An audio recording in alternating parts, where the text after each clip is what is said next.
ನಿಮಗಾಗಿ ನಮಗಾಗಿ ಧಾರ್ಮಿಕ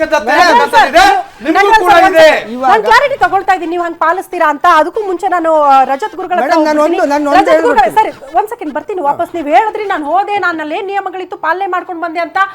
ನಮ್ಮ ವರ್ಷ ರಜತ್ ಗುರುಗಳೇ, ಈಗ ಅನ್ಯ ಧರ್ಮೀಯರು ಬರ್ತಾರೆ, ಇಲ್ಲಿ ಹಿಂದೂ ಸಂಪ್ರದಾಯದ ಪ್ರಕಾರ ಒಂದಷ್ಟು ವಿಧಿವಿಧಾನಗಳು, ಪೂಜೆ ಪುನಸ್ಕಾರಗಳು ಆಗ್ತಾ ಇರುತ್ತೆ. ಅವರ ಬಹುತೇಕ ಕಡೆ ಒಂದಷ್ಟು ದೋಷಗಳು ಬರುತ್ತೆ, ಇವ್ರು ಮಾಡಬಾರ್ದು ಅವ್ರು ಮಾಡಬಾರ್ದು ಅನ್ನೋ ನಿಯಮಗಳು ಅಥವಾ ನಮ್ಮ ನಂಬಿಕೆ ಸರ್ ಅದು. ಸೊ ಅದಕ್ಕೆ ಧಕ್ಕೆ ಆಗೋ ರೀತಿಯಲ್ಲಿ ಕೆಲಸಗಳು ಆಗಿ ಬಿಟ್ರೆ ಅನ್ನೋದು ಹಿಂದೂಗಳ ವಾದ. ಅದ್ರ ಬಗ್ಗೆ ತಮ್ಮ ಕ್ಲಾರಿಟಿ ಏನು ಸರ್? ಯಾವ ರೀತಿ ವಿಧಿವಿಧಾನಗಳು ಅವ್ರ ಹತ್ರ ಮಾಡಿಸಬಹುದಾ, ಓಕೆನಾ, ಅದನ್ನ ಅವ್ರ ಹತ್ರ ಇಂಪ್ಲಿಮೆಂಟ್ ಮಾಡಿಸಬಹುದಾ ಅನ್ನೋದು ಪ್ರಶ್ನೆ ಹಿಂದೂಗಳದ್ದು. ತಮ್ಮ ಕ್ಲಾರಿಟಿ. ಈಗ ನಮ್ಮ ಆತ್ಮೀಯರು ಹೇಳ್ದಂಗೆ ಕೆಲವೊಂದು ವಿಚಾರ ಆಗ, ನೀವು ಒಂದು ಸ್ನೇಹಿತರಾಗಿ ಪರಿಹಾರಕ್ಕೆ ಅಂತ ಬಂದಾಗ ಒಂದು ಗೆಸ್ಟ್ ಆಗಿ ಬಂತಂದ್ರೆ ತುಂಬ ಅದಕ್ಕೆ ನಾವು ವೆಲ್ಕಮ್ ಮಾಡ್ತೀವಿ, ಸುಸ್ವಾಗತ ಮಾಡ್ತೀವಿ. ಆದರೆ ಎಲ್ಲೋ ಒಂದು ಕಡೆ ಬಂದು ಅಲ್ಲಿ ಒಂಥರ ಉಳಿಯಿಂದ ಕೆಲಸ ಮಾಡೋದು, ಹಿಂದೂಗಳನ್ನ ಎತ್ತೆತ್ತು ಕಟ್ಟೋದು, ಬೇರೆ ಧರ್ಮ ಎತ್ತೆತ್ತು ಕಟ್ಟೋದು, ಈ ಒಂದು ಪೊಲಿಟಿಕ್ಸ್ ಏನಿದೆ ಆ ರಾಜಕೀಯ ಬಿಟ್ಟು ಆ ಪುಣ್ಯಕ್ಷೇತ್ರದಲ್ಲಿ ಏನು ಮಾಡಬೇಕು ಅದನ್ನೇ ಮಾಡಬೇಕು. ಅದು ಬಿಟ್ಟು ಬೇರೆ ಏನಾದರೂ ಇವರು ಕುತಂತ್ರ ಮಾಡೋಂಥದ್ದು, ರಾಜಕೀಯ ಮಾಡೋಂಥದ್ದು, ಧರ್ಮಗಳನ್ನ ಎತ್ತಿ ಕಟ್ಟೋದು, ಮನುಷ್ಯರನ್ನ ಎತ್ತಿ ಕಟ್ಟೋದು ವೈಯಕ್ತಿಕ ಕಾರಣಗಳಿಗೆ ಅಥವಾ ಅಲ್ಲಿ ಧಾರ್ಮಿಕ ಏನಾದರೂ ಯಾವುದೇ ಒಂದು ಧರ್ಮಕ್ಕೆ ಧಕ್ಕೆ ಬರಬಾರ್ದು. ಈಗ ಅವ್ರು ಗೆಸ್ಟಾಗಿ ಬರಲಿ, ಪರಿಹಾರಕ್ಕೆ ಬರಲಿ, ಆದರೆ ಅಲ್ಲಿ ಏನಾದರೂ ಬೇರೆ ರಾಜಕೀಯ ಮಾಡೋದಿದ್ರೆ ಖಂಡಿತ ಬರೋದೇ ಬೇಡ ಅಂತ ನನ್ನ ಅಭಿಪ್ರಾಯ. ಓಕೆ ಫಾರೂಕ್ ಸರ್, ಈಗ ನಗರಾಲ್ ಸರ್ ನೀವು ಆಗ್ಲೇ ಒಂದು ಪ್ರಶ್ನೆ ಮಾಡಿದ್ರಿ. ನಗರಾಲ್ ಸರ್ ಅವ್ರು ಪ್ರಶ್ನೆ ಮಾಡ್ತಿದ್ದಾರೆ, ನಾಳೆ ದಿನ ಎಲ್ಲೋ ಒಂದು ಆಕ್ಸಿಡೆಂಟ್ ಆಗುತ್ತೆ, ನಾವು ನಾನ್ ವೆಜ್ ಪ್ರಿಯರು ನಾನ್ ವೆಜ್ ತಿಂದಿರ್ತೀವಿ. ಈಗ ಹಿಂದೂಗಳು ನೀವು ಪ್ಯೂರ್ ವೆಜ್ಜು, ಬಟ್ ನಾಳೆ ದಿನ ನಿಮ್ಗೇನೋ ಎಮರ್ಜೆನ್ಸಿ ಬಂದಾಗ ರಕ್ತ ಬೇಕಾಗುತ್ತೆ, ಎಮರ್ಜೆನ್ಸಿ, ನಮ್ಮ ರಕ್ತ ಕೊಡೋಕೆ ನಾವು ಮುಂದೆ ಬಂದಾಗ ರಕ್ತ ತಗೊಳ್ಳದೆ ಜೀವ ಉಳಿಸೋದು ಇಂಪಾರ್ಟೆಂಟ್, ಯಾವ ಧರ್ಮ ಅನ್ನೋದು ಇಂಪಾರ್ಟೆಂಟ್ ಅನ್ನೋದನ್ನ ಫಾರೂಕ್ ಸರ್ ಪ್ರಶ್ನೆ ಮಾಡ್ತಿದ್ದಾರೆ. ಇಸ್ಲಾಮಿಕ್ ಧರ್ಮ ಜೀವನ ಉಳಿಸಿರೋದಕ್ಕಿಂತ ಜೀವನ ಅಳಿಸಿರೋದೇ ಜಾಸ್ತಿ ಇದೆ. ಇವರು ಮೆಂಟಾಲಿಟಿಯಿಂದ ಇಸ್ಲಾಮಿಕ್ ಧರ್ಮ ಜೀವ ಉಳಿಸಿರೋದಕ್ಕಿಂತ ಜೀವ ಅಳಿಸಿರೋದಂತದ್ದೇ ಜಾಸ್ತಿ ಇರೋದು. ಈಗ ಆ ರೀತಿಯ ಈ ಕಟ್ಟುಕತೆಯನ್ನು ಕಟ್ಟಿ ಜನಗಳನ್ನ ಗೂಬೆ ಮಾಡುವಂತ ಸಮಯನ್ನ ಅವರು ಮಾಡೋದು ಬೇಕಾಗಿಲ್ಲ. ಆ ಸಮರ್ಥನೆ ಅವ್ರಿಗೆ ನಾವು ಕೊಡುವಂತ ಅವಶ್ಯಕತೆನೂ ಇಲ್ಲ. ಆ ರೀತಿ ಹಾಗೆ ಮಾಡೋದಾಗಿದ್ರೆ ನಮ್ದು ಗೋಗಳನ್ನು ತಿಂದ್ಕೊಳ್ತಾರೆ, ಅವರು ರಕ್ತ ಕೊಡ್ತಾರೆ, ನಾಳೆ ಗೋಮಾಂಸ ತಿನ್ಬೇಡಿ, ನಾವು ಆರಾಧ್ಯ ಮಾಡ್ತೀವಿ ಆ ದೇವರನ್ನ. ಯಾಕೆ ನಿಮ್ಗೆ ಆ ರಕ್ತ ಬೇಕು? ನಮ್ ರಕ್ತ ಯಾಕೆ ಇರ್ಬೇಕು ನಿಮ್ಗೆ? ನಮ್ದು ಆರಾಧ್ಯ ದೇವ್ ಗೌರಿ, ನಮ್ಮ ರಕ್ತ ಇಟ್ಕೊಂಡು ಯಾಕೆ ಓಡಾಡ್ತೀರಿ ನೀವು? ಬೇರೆ ಯಾವ್ದಾರು ತಿನ್ನಿ, ನಮಗೆ ಎನಿಮೆ ಆಗಿರೋದನ್ನ ತಿನ್ನಿ, ಅದನ್ನ ಇಟ್ಕೊಂಡು ನೀವು ಓಡಾಡಿ. ಆದ್ರೆ ಆಕ್ಸಿಡೆಂಟ್ ಆಯ್ತು,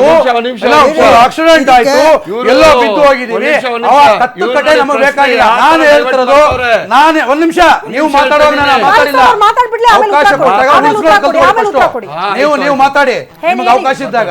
ನಾವು ಹೇಳ್ತಿರೋದು ಕುಕ್ಕೆ ಸುಬ್ರಹ್ಮಣ್ಯದಲ್ಲಿ ನಾವು ಶಾಸ್ತ್ರೋಕ್ತವಾಗಿ ನಾವು ಅತ್ಯಂತ ಶ್ರೇಷ್ಠವಾಗಿ ಪೂಜೆ ಮಾಡುವಂಥ ಜಾಗ ಅದು. ಯಾಕಂದರೆ ನಾವು ಒಂದು ಮನೆಯಲ್ಲಿ ಕೂಡ ಏನೋ ಒಂದು ಸ್ವಲ್ಪ ವ್ಯತ್ಯಾಸ ಆದರೂ ಕೂಡ ಅಲ್ಲಿ ಹೋಗುವಂಥದ್ದಿಲ್ಲ. ಬೇರೆ ಎಲ್ಲ ದೇವಾಲಯಗಳು ಕೂಡ ಆವರಣಕ್ಕೆ ಹೋಗಿ ನಾವು ಬರೋಂಥದ್ದಿದೆ. ಆದರೆ ಕುಕ್ಕೆ ಸುಬ್ರಹ್ಮಣ್ಯದಲ್ಲಿ ಅತ್ಯಂತ ಶ್ರೇಷ್ಠವಾಗಿ ಹೋಗಿ ಪೂಜೆ ಸಲ್ಲಿಸ್ಕೊಂಡು ಬರುವಂಥದ್ದು ಇಡೀ ಇತಿಹಾಸನೇ ಇದೆ. ಒಂದು ಸಣ್ಣ ವಿಷಯ ಆದರೆ ಇಡೀ ಕುಟುಂಬನೇ ನಾಶವಾಗಿರುವಂಥ ಸತ್ಯಕಥೆನೂ ಕೂಡ ಸುಬ್ರಹ್ಮಣ್ಯದಲ್ಲಿ ಇರುವಂಥದ್ದು. ಸಂತಾನ ಅಭಿವೃದ್ಧಿಯ ವಿಚಾರದಲ್ಲಿ ಕೂಡ ನಾವೇನಾದ್ರು ತಪ್ಪಾಗಿ ನಡ್ಕೊಂಡಾಗ ಅಲ್ಲೂ ಕೂಡ ನಮಗೆ ಸಂತಾನ ಅಭಿವೃದ್ಧಿ ಆಗಿಲ್ಲ ಅಂತಕ್ಕಂಥದ್ದು ಕಥೆಗಳು, ಇತಿಹಾಸಗಳು ಕೂಡ ಅಲ್ಲಿರುವಂಥದ್ದು. ಆದರೆ ನಾನು ನಿಮಗೆ ಹೇಳ್ತಿರೋದು ಏನಂದರೆ, ನಿಮ್ಮ ಅನೇಕ ಕಾರ್ಯಕ್ರಮಗಳಿದೆ, ಅನೇಕ ವಿಷಯಗಳಿದೆ, ಅದನ್ನು ಮಾಡಿ. ನಿಮಗಾದಂಥ ಒಂದು ಬೋರ್ಡನ್ನು ನಿಗಮ ಮಂಡಳಿ ನಿಮಗೆ ಕೊಟ್ಟಿದೆ, ನಿಗಮನೇ ಕೊಟ್ಟಿದೆ. ಯಾಕೆ ನೀವು ಇಲ್ಲಿ ತಲೆ ಹಾಕ್ತೀರಿ? ಯಾಕೆ ಇಲ್ಲಿ ಮೂಗು ತೋರಿಸ್ತೀರಿ? ಏನು ಅವಶ್ಯಕತೆ ಇದೆ? ಇಷ್ಟು ವರ್ಷ ಇಲ್ಲದಂಥ ಇತಿಹಾಸ ಯಾಕೆ ಸೃಷ್ಟಿ ಮಾಡೋಕ್ಕೆ ಬಂದಿದ್ದೀರಿ? ಎಲ್ಲೋ ಒಂದು ಕಡೆ ರಾಜಕೀಯನ ಇದನ್ನು ಬಳಸ್ಕೊಳ್ಳೋಕೆ ಯಾವುದೋ ಒಂದು ಧರ್ಮಗುರು ಮಾಡುವಂಥದ್ದು. ನಿಮ್ಮ ಧರ್ಮಗುರು ನೀವು ಮಾಡ್ಕೊಳ್ರಿ, ಬೇಡ ಅಂತ ಹೇಳಿದ್ರು. ನಮ್ಮ ದೇವಸ್ಥಾನದ ಧರ್ಮಗುರು ವಿಚಾರ ನಾವು ಮಾಡ್ಕೊಳ್ತೀವಿ. ಅದಕ್ಕೆ ಯಾಕೆ ನಿಮ್ದು ಸೆಂಟ್ರಲ್ಲಿ ಹಿಂದೂಗಳನ್ನ ಪ್ರಶ್ನೆ ಮಾಡಿ ನಾಗದೇವರ ಮೊರೆ ಹೋಗ್ತೀವಿ ಅಂದ್ರೆ ಮಡಿ ಉಡಿ ಇರಬೇಕು, ಅಲ್ಲಿ ಇಂಥದ್ದೇ ಸಂಪ್ರದಾಯಗಳಿದೆ, ಅದೇ ರೀತಿ ವಿಧಿವಿಧಾನಗಳನ್ನ ಫಾಲೋ ಮಾಡ್ಬೇಕು. ಸ್ವಲ್ಪ ವೇರಿಯೇಷನ್ ಆದ್ರೂ ಕೂಡ ಏನೋ ದೋಷ ಅಂಟ್ಕೊಂಡ್ಬಿಡುತ್ತೆ, ನಮ್ಮ ಇಡೀ ಕುಟುಂಬ ಸರ್ವನಾಶ ಆಗ್ಬಿಡುತ್ತೆ, ನಮಗೇನೋ ಕಂಟಕ ಅಂಟ್ಕೊಂಡ್ಬಿಡುತ್ತೆ ಅನ್ನೋಂಥ ನಂಬಿಕೆ ನಮ್ದು.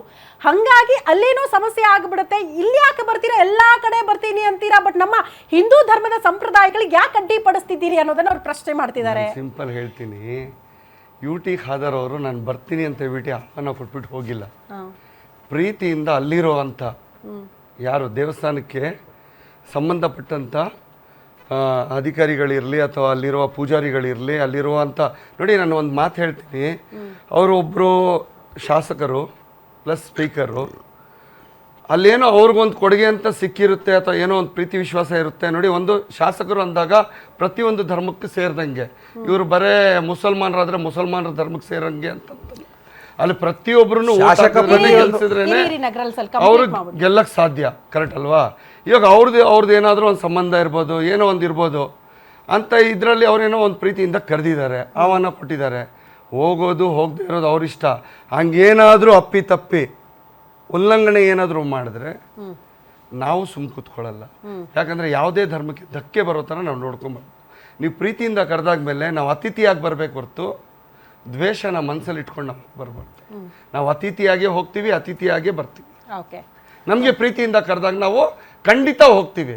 ಯಾಕಂದರೆ ಇಲ್ಲಿಯ ಭಾರತೀಯ ಸಂಸ್ಕೃತಿ, ಇಲ್ಲಿರುವ ಸಂವಿಧಾನಕ್ಕೆ ನಾವು ಪಾಲನೆ ಮಾಡ್ಕೊಂಡು ಹೋಗ್ತೀವಿ. ಏನು ಹೇಳ್ತಾರೆ ಹೇಳಿ.